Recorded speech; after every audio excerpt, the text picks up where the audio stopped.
Me llamo Daniel, tengo 29 años, y voy a contar algo que ojalá nadie tuviera que aprender así: la sangre no garantiza lealtad. Durante mucho tiempo repetí la frase de mi madre: la familia es la casa que uno siempre puede habitar, como si fuera un amuleto. Ella murió cuando yo tenía 12, y desde entonces la casa cambió de dueño.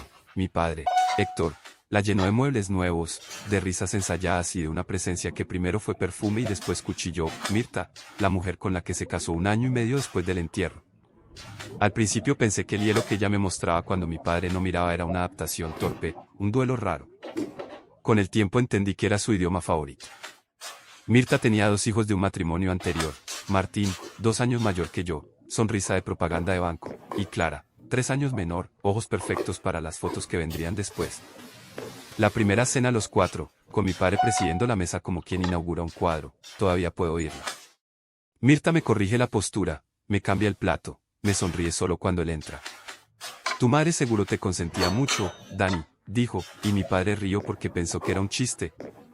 No lo era. Nada de lo que vendría después lo fue. A los 14, Mirta me bajó la voz con un dedo en los labios cuando quise hablar de la caja con las partituras y el piano de mi madre. Eso ocupa lugar, cariño, me dijo. A los 15, descubrí que había vendido el piano, para que la casa no pareciera museo. Cuando le reclamé a mi padre, me respondió que no podíamos vivir de recuerdos, y que, además, con esa plata le habían arreglado la dentadura a Clara, que lo necesitaba para su autoestima. A los 17, la cuenta de ahorro que mi madre me abrió al nacer una cosa modesta, pero su forma de asegurarse de que yo estudiara desapareció de la aplicación del banco. La explicación fue una suma de palabras que sonaron muy razonables. La situación, el dólar, la familia ahora es más grande, te vamos a ayudar igual. No me ayudaron. Yo estudié informática en la universidad pública, con becas que gané, con trabajos de soporte técnico en un cibercafé y con cables y routers que olían a nicotina. Me acostumbré a volver tarde, a entrar en silencio para no activar la alarma de Mirta. Esa alarma tenía 1000 formas. La lámpara corría medio centímetro, el mantel mal alineado, la puerta del refrigerador con una huella dactilar. Tu madre no te enseñó a cuidar las cosas, repetía, como si invocar a mis muertos le diera derecho a organizar a los vivos. El día que cumplí 21 tomé una decisión que había estado germinando desde los 13. Tenía una mochila con 3 mudas, un portátil que compré en cuotas, 2 libros que mi madre subrayó y el reloj de mi abuelo, un reloj mecánico que adelanta 1 segundo por día. La paciencia gana carreras que otros ni ven, decía mi abuelo. Es un reloj terco, yo lo era más. Mi plan era simple: alquilar un cuarto en un departamento compartido cerca de la universidad, terminar la carrera, trabajar, no pedir nada. Lo tenía todo trazado hasta que mi padre se apareció con un sobre y un tono de voz que me hizo sentir otra vez chico. Necesito que firmes unos papeles antes de irte, Dani. Son cosas de la sucesión de tu madre. Hay que poner todo en regla. Mirta me acompaña mañana al notario. Esas palabras, poner en regla, ahora me encienden alarmas. En ese momento, las vi como un gesto de cierre, un vamos a ordenar lo que nunca se ordenó. Fuimos al estudio jurídico de Néstor, un tipo con corbatas que hablaban más que él. Me pusieron delante documentos con palabras grandes: poder especial, representación, regularización de dominio. Mi padre me señaló con el dedo donde firmar. Mirta sonrió con dientes blanquísimos. Néstor dijo: es un trámite, muchacho. Firmé. Creí que estaba preservando la memoria de mi madre. En realidad, estaba autorizando a mi padre a vender el único departamento que ella había heredado de mis abuelos y a disponer de los fondos de su póliza de vida, para consolidar el hogar. No me enteré ese día, me enteraría por la peor vía: la ausencia. Me fui de la casa a los 21, con mi mochila, mi portátil, los libros y el reloj. Mirta no me abrazó. Mi padre me dio palmadas rápidas en la espalda, como quien espanta polvo. Aquí siempre va a estar tu casa, dijo. 2 semanas más tarde, cuando quise pasar a buscar el retrato de mi madre, la cerradura ya no reconoció mi llave. La cambiamos por seguridad, explicó Mirta con su voz de vergüenza ajena. Pedí el retrato por WhatsApp. Me enviaron una foto del retrato arriba de una mesa, y debajo el mensaje: se rompió el vidrio cuando lo movimos, una pena. Lo arreglaremos. Nunca lo hicieron. Nunca lo volví a ver. A los 22, mi padre organizó la fiesta de 15 de Clara en un salón que parecía un crucero. Había pantallas con videos de su infancia editados para que parecieran comerciales, una entrada de humo, un vestido con lentejuelas que debía costar lo mismo que mi semestre. Fui porque todavía creía que se podía pertenecer con buena voluntad. En un momento, Héctor tomó el micrófono, agradeció a Mirta, habló de la familia, que por fin estaba completa, y, ya con varias copas adentro, me buscó en la penumbra de una mesa y me dijo: Daniel, a ver si aprendes a ser agradecido y dejas la actitud que siempre te ha vuelto complicado. Mira cómo Mirta levanta esta casa. La gente rió por compromiso. Yo sentí que me habían pelado la piel delante de extraños. Esa noche, de camino a mi cuarto alquilado, prometí algo que entonces me sonó a consuelo: nunca más me pondrán en el centro para pegarme. El trabajo me salvó de la miseria y me metió en otra, la de ver, como técnico en ciberseguridad, cuánta porquería hace la gente que cree que nadie los mira. Entré a una pequeña consultora que auditaba redes y sistemas para pymes, aprendí a leer logs como quien lee diarios íntimos, me especialicé en búsqueda de información pública y en higiene digital. A los 25, ya coordinaba un equipo. Me mudé a un estudio más decente, compré una mesa usada donde el reloj de mi abuelo marcaba su tico obstinado, y me prometí esta vez serio que mi nombre no iba a depender jamás del humor de otro. Mientras tanto, la familia perfecta prosperaba en redes sociales. Clara se volvió influencer de marcas locales, viajes a la playa, invitada por branches, bolsos de diseñador. Martín, con ese encanto de vendedor, se metió de socio en una agencia de eventos que Mirta operaba desde casa. Mi padre comenzó a firmar como Héctor Serrano y Asociados facturas por asesoría comercial, y yo ya no era familia ni por error. En sus fotos, en sus listas, en sus brindis, yo era un borrado profesional. El golpe que activó mi plan no vino con gritos, vino en un sobre. Tenía 27 cuando me llegó una notificación judicial: ejecución de crédito por un préstamo que jamás había pedido. El pagaré llevaba mi firma. Había sido emitido 2 años antes, para Capital de Trabajo de Mirta Godoy. Lo sostuve con la misma incredulidad con la que uno ve su nombre en la lápida del vecino. Fui al banco, pedí ver la documentación. El gerente me miró con cara de trámite difícil y dijo: se verificó identidad en persona, compararon firma con expediente del notario, volví a oír la frase: es un trámite, muchacho. No era mi firma, era una versión falsa hecha con torpeza y prisa. Aún así, el daño estaba hecho, había un proceso, había intereses, había mi nombre en medio. Esa tarde fui a la casa de mi padre por primera vez en años, no por nostalgia, sino por ira. Mirta abrió, ató su bata con calma, me dejó pasar al living como quien deja entrar a un vendedor insistente. Mi padre tardó en aparecer. Cuando lo hizo, llevaba una camisa que yo le había regalado a los 16 y que ahora me pareció disfraz. Le puse el pagaré en la mesa. ¿Qué es esto?, pregunté, sin modales, porque no me quedaban. Él miró, titubeó, miró a Mirta. Debe ser un error. Lo vemos luego, dijo. Tu firma está en las garantías, dije, señalando. Mis manos temblaban. Mirta intervino como siempre, con esa voz que suena razonable hasta que te das cuenta de que es veneno. Daniel, la familia ha hecho cosas por ti. A veces hay que aportar. No dramatices. Aportar falsificando mi firma, escupí. No recuerdo qué palabras exactas dije después. Recuerdo el tono: por primera vez en mi vida, no pedía explicación, exigía consecuencias. Me fui con una certeza que me dejó frío por fuera y febril por dentro. Si ellos podían usar mi nombre para sus cuentas, yo usaría sus nombres para que alguien contara las cuentas. Y lo haría sin cruzar la línea que me haría igual a ellos. Las reglas me salieron solas cuando, esa noche, abrí una libreta y escribí: no cometer delitos, no dañar inocentes, no hablar hasta que esté cerrado. Lo primero fue recuperar el mapa. A esa altura yo era bueno armando rompecabezas con piezas públicas. Empecé por lo básico: registros de propiedad. Encontré el departamento de mi madre vendido 3 meses después de aquel trámite a un fondo inmobiliario que tenía, curiosamente, a Néstor como apoderado. La plata no había ido a una cuenta a mi nombre ni a una destinada a manutención, había ido a una cuenta nueva de Héctor y, a los 15 días, había salido hacia Costa Azul Eventos, la empresa hogareña de Mirta en la que figuraba Martín como socio gerente. Las escrituras, los endosos, las fechas, todo estaba ahí, frío como una autopsia. Después, registros mercantiles. Costa Azul tenía 3 empleados en blanco y al menos 8 que aparecían en fotos y publicaciones y jamás figuraron en planilla. Si yo, sin levantarme de la silla, podía verlos, Inspección de Trabajo podría verlos mejor. Los impuestos que declaraban no se parecían ni por casualidad a los gastos que exhibían en historias: champán que nadie factura como agua, viajes a Cancún como capacitaciones, alquiler de casas rurales bajo concepto, oficina temporal. No necesitaba vaquear nada, necesitaba ordenar lo que ellos mismos dejaron tirado. Fui por el flanco emocional no por crueldad, sino por estrategia. Clara vivía de marcas, esas marcas, de reputación. Conseguí, gracias a una amiga del mundo del marketing, una lista de correos de agencias que le daban productos. Preparé un dossier anónimo y corporativo, no chismoso, con recortes de prensa donde aparecía el pagaré, con capturas de pantalla donde Clara promocionaba regalos no declarados como publicidad, con vínculos a causas abiertas por inspecciones en otras empresas de eventos que Costa Azul había coordinado, sin registrar. Acompañé todo con un tono exquisitamente neutro, para su evaluación según políticas de imagen pública. En paralelo, toqué la puerta del mundo que de verdad duele a quienes aman los recibos de colores, la autoridad fiscal.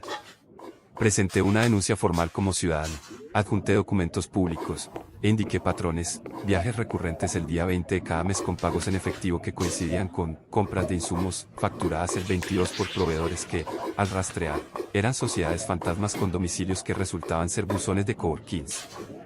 No pedí nada, dejé un rastro para que alguien con sello lo siguiera. A Martín lo trabajé como quien afloja un tornillo oxidado, con paciencia, gota a gota. Conseguí su correo personal de la base de datos de una antigua lista comunitaria. Yo mismo la administré cuando éramos adolescentes, un fracaso de club de fútbol los sábados, y le escribí desde un remitente nuevo y aséptico. Le dejé ver dos cosas, un correo donde Mirta lo usaba de prestanombre para comprar equipos a crédito y un recibo donde la aval era Héctor y, en copia, mi documento usado como referencia, por familiar solvente. Lo cité en un café. Llegó nervioso, con la arrogancia desarmada. Lo dejé hablar. Que él no sabía, que su madre lo manejaba todo, que necesitaba salvar su nombre. Le respondí sin amabilidad, pero sin crueldad, tu nombre se salva dejando de prestarlo. Y hablando cuando llegue el momento, le dejé un número de un abogado laboralista decente y me fui sin mirar atrás. No confiaba en él, confiaba en su instinto de autopreservación. Mientras tanto, el pagaré falso encontró su pared. Impugné la ejecución con un peritaje caligráfico independiente y una denuncia por falsificación dirigida a quien resultara responsable. No acusé a mi padre ni a Mirta por nombre, dejé que las letras hablaran. El perito fue contundente, la firma no era mía. Un juez suspendió la ejecución. Ya no corría contrarreloj, el reloj corría a mi favor. La caída empezó como empiezan las lluvias, con una gota que nadie cree que será tormenta. Una inspección sorpresa a Costa Azul terminó con 2 empleados, eventuales, declarando que trabajaban 3 días por semana desde hacía un año. Una agencia canceló una campaña con Clara, hasta nuevo aviso por alineamiento con políticas de transparencia. El banco le pidió a Héctor documentación adicional, para justificar movimientos que antes nadie preguntaba. En casa de ellos se desataron los gritos que nunca se oyen en los vídeos. Lo sé porque los vecinos hablan cuando huelen sangre. Yo seguí sumando piezas. Entre las cosas de mi madre, en una caja que había guardado por instinto, encontré escrituras de un terreno rural en la Artemisa, 80 kilómetros al norte, que perteneció a mi abuelo. En la cadena de sucesiones, mi madre era titular de la mitad, la otra mitad, de su hermana, mi tía Julia, que se fue a vivir al exterior y jamás reclamó. A nadie se le ocurrió registrar el traspaso tras la muerte de mi madre, y nadie es un pronombre peligroso, puede esconder negligencia o trampa. Fui a ver el terreno. Era una extensión medio olvidada con árboles torcidos y un galpón a punto de caerse. Valía poco en plata, pero valía todo como palanca legal. Con un abogado civilista, inicié la declaratoria hereditaria de esa mitad y la acción de prescripción sobre la porción abandonada. Notifiqué a mi tía en el extranjero y, con su consentimiento bendita mujer que todavía me llamaba por mi cumpleaños, iniciamos la regularización para vender. Sabía que Mirta odiaría que algo de la familia quedara fuera de su inventario. La reacción fue inmediata. Mirta, con su mejor tono de soprano herida, me llamó para gritarme que yo estaba queriéndole robar. Le respondí con la calma de quien trae números, estoy regularizando lo que es mío por sangre. Ustedes ya vendieron el departamento de mi madre con un poder que yo firme engañado. Esto no. Cortó con un insulto. A las 2 horas, recibí un WhatsApp de mi padre, hijo, vení, hablemos como familia. Fui. Otra vez el living, otra vez la mesa, otra vez la obviedad más triste, mi padre no hablaba por sí mismo, movía los labios al ritmo de Mirta. Deja el terreno, dijo él. Eso lo vamos a necesitar si las cosas se ponen feas. No es tuyo, dije. Y si las cosas se pusieron feas, no fue por mí. No seas rencoroso, intervino Mirta. Todo lo que hicimos fue por el bien común. Vos también comiste en esta mesa. También me echaron de esta mesa, respondí. Y no vine a negociar recuerdos. Vine a decirles que, por una vez, no van a tocar lo que no es suyo. Vi un destello en los ojos de mi padre, una mezcla de vergüenza y bronca. Lo confundí con humanidad por un segundo. ¿Fue un error? La tormenta llegó en forma de titulares. El periódico local publicó: investigan a empresa de eventos por trabajo no registrado y facturación apócrifa. La nota mencionaba a Costa Azul, a Martín como socio, a inspecciones simultáneas en 2 depósitos donde guardaban mobiliario. En redes, un hilo reunió capturas de Clara promocionando marcas que, al ser consultadas, negaron contrato. Las marcas que sí tenían contrato la dejaron sola. En la tele, un informe mostró a Mirta entrando y saliendo de un banco con sobres, y a Héctor firmando en ventanillas. La voz en off era cruel: viven como ricos, pagan como pobres. No era mío. Era el mundo haciendo lo suyo una vez que alguien le marcó la ruta. Héctor me llamó. No atendí. Insistió. No atendí. Mandó un audio: nos estás destruyendo, ¿qué quieres? Lo escuché una vez. Lo borré. Lo único que quería era que cada pieza volviera a su lugar. La autoridad fiscal citó a Héctor y a Mirta. Los interrogaron por omisión de impuestos y maniobras de subfacturación. Martín, con ese instinto de autopreservación que yo había apostado que tenía, compareció por su cuenta, presentó correos donde su madre le pedía su firma para que no salte todo a tu padrastro, y ofreció colaboración. Había aprendido a salvarse cambiando de barco. No me dio pena, me dio risa amarga. Lo que empieza torcido rara vez se endereza. El pagaré quedó definitivamente anulado. El juez, con un fallo seco, advirtió sobre prácticas preocupantes en el estudio interviniente y remitió actuaciones al colegio de notarios. Néstor dejó de atender el teléfono. Alguien me contó que se fue de viaje, para descansar. A los que viven de atajos se les terminan primero los caminos rectos. El terreno de la Artemisa se vendió a una empresa agroforestal que estaba comprando parcelas contiguas. Firmé la venta en un despacho con olor a madera y silencio, y por primera vez en muchos años sentí que algo que mi madre tocó volvía a mí en forma de futuro. Con ese dinero pagué el estudio jurídico que me había defendido, saldé deudas, compré un loft pequeño con buena luz y abrí mi consultora de ciberseguridad, esta vez con mi nombre en la puerta, Aranda Secops. 2 clientes llegaron por recomendación de un auditor fiscal que valoró la prolijidad de mis informes como ciudadano. Simetría: los que me quisieron desaparecer, me habían vuelto visible, aunque fuera por contraste. Clara desapareció de redes un tiempo y volvió con un discurso de reinvención y nuevo comienzo, pero nadie olvidó el hilo que la bajó del pedestal. Martín abrió una cafetería con su novia y dejó de hablar de negocios, como si fueran casinos. Mirta empezó a frecuentar la tele, esta vez del lado de los testimonios, llorando por persecución, prometiendo demandas que jamás llegaron. Los tributos se pagan con plata, no con lágrimas. A mí me llegaban, de tanto en tanto, mensajes con insultos desde cuentas falsas que usaban su foto. Los borraba sin pensarlo. Ya no me importaba su ruido. Lo que sí no esperaba fue a mi padre en mi puerta. Un sábado de lluvia fina, tocó timbre y lo vi por la cámara, mojado, con un impermeable viejo, un maletín que parecía más pesado que el tiempo, el pelo peinado hacia atrás sin éxito. Abrí. Me miró como se mira una iglesia vacía. ¿Podemos hablar?, preguntó, y su voz fue la sombra de una que yo conocí cuando tenía 10 años y me enseñaba a andar en bicicleta. No lo invité a pasar. Lo dejé pararse en el pasillo, donde la luz es honesta y las paredes no acogen. Mirta me echó hijo de golpe. Dice que yo arruiné todo. Martín no contesta. Clara me bloqueó. Necesito, se le quebró la palabra. Trató de recomponerse. Necesito una mano, hijo. Aunque sea por un tiempo. Vos sabes cómo es el mundo. Siempre fuiste inteligente. Lo miré. Lo vi buscar en mi cara al chico de 15 que pedía permiso para tocar el piano que ya no estaba. Lo vi repetir con la boca la vieja promesa del living: aquí siempre va a estar tu casa. La frase se ahogó solita.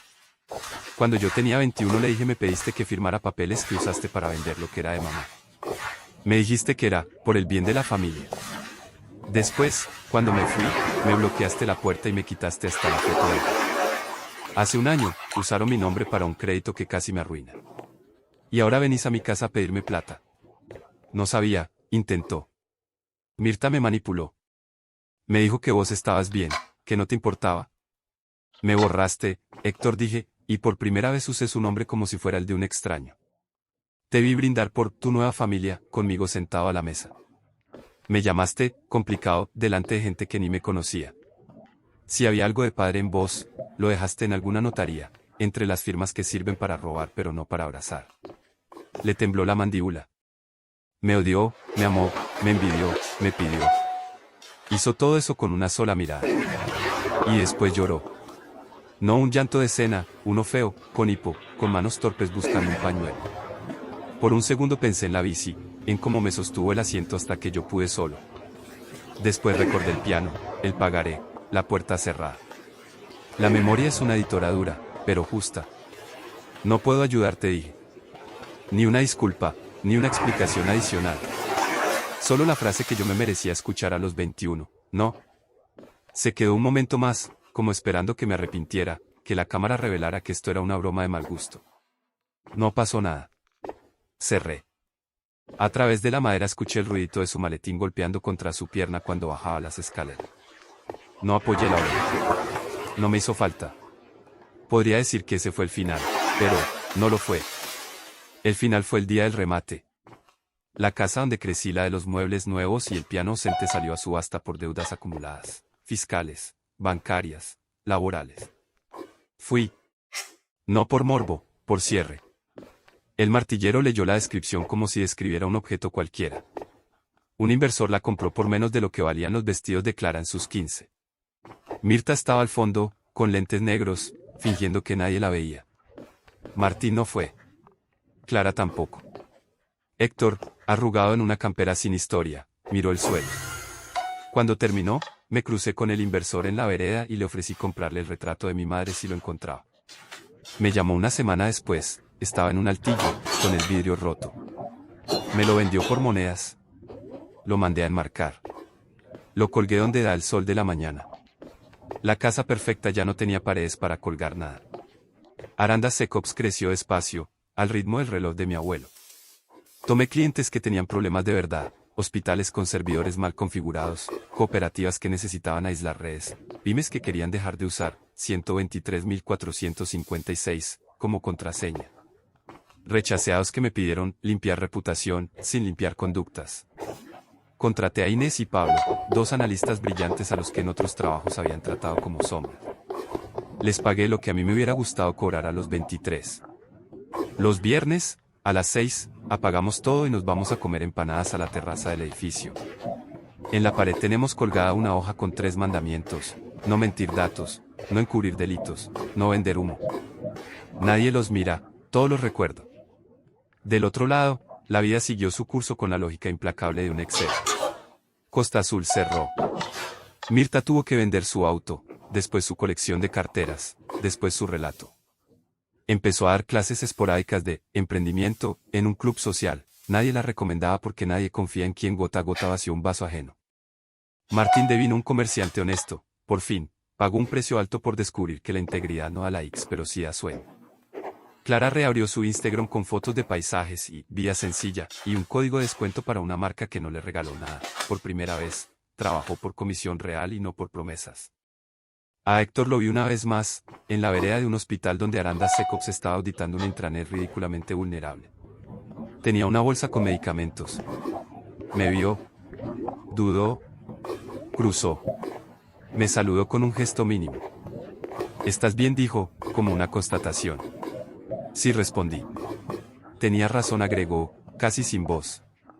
No le contesté eso porque la razón, cuando llega tarde, no paga culpas ni compra pan.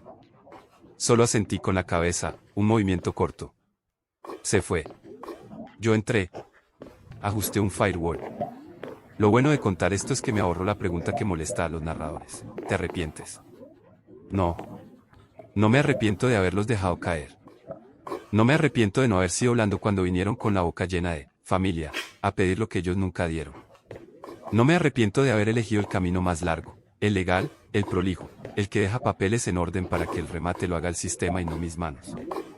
Si algo aprendí es que la venganza más limpia es la que no precisa esconderse. Cada tanto, saco el reloj de mi abuelo al balcón. Adelanta su segundo fielmente, terco, como un caballo que se empeña en llegar. Lo acerco al oído y escucho el tic que me acompañó desde que tenía 12 y la casa se convirtió en otra cosa.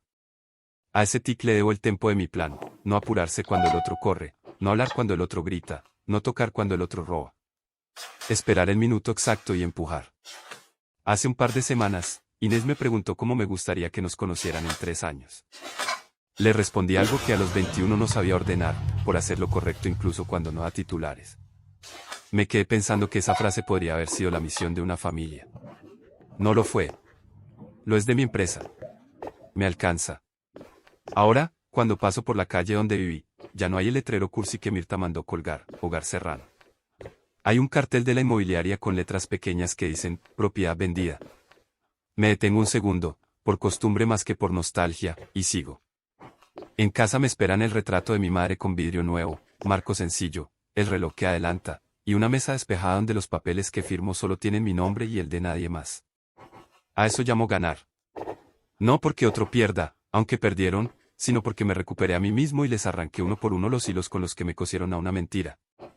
Héctor lloró en mi puerta y yo no lo consolé, Mirta gritó en un banco y yo no me volví, Martín dejó de prestarse y Clara dejó de fingir. Cada pieza volvió a su lugar. La casa que puedo habitar hoy no tiene fotos retocadas ni brillos de salón, tiene verdad suficiente para dormir sin sobresaltos.